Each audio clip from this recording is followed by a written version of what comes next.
Today's Health Watch, it is October, and that means it is the beginning of Breast Cancer Awareness Month. And while there are many new developments in detection and treatment, there's also a lot of misunderstanding about the disease. Dr. Max here now to help sort it all out. Doctor. And you know, the first misconception is that breast cancer is just one disease. There are actually many different types of breast cancer, perhaps dozens, mostly depending on which hormone receptors are on the surface of the cells, and that determines the best treatment for that particular cancer.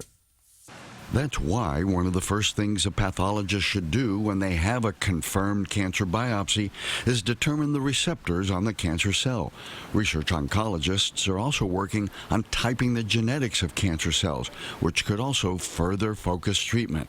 But before you get a diagnosis, you have to be screened for breast cancer.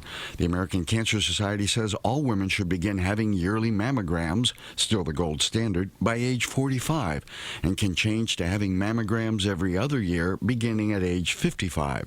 3D digital mammograms are much better at seeing possible breast tumors, so you should seek a center with that equipment. But all of that is for women at average risk. Question is, how do you determine what your risk is? There are now online breast cancer risk assessment tools that take you step by step through all the factors that contribute to your risk.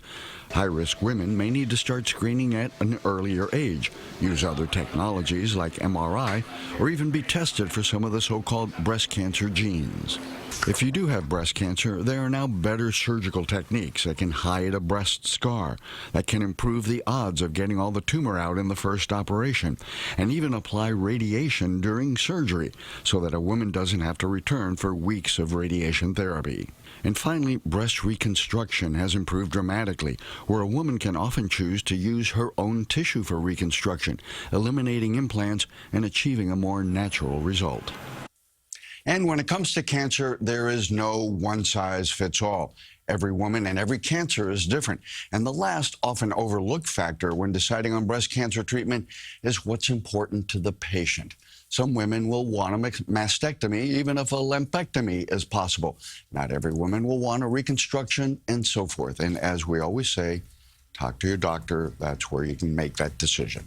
All right, solid advice.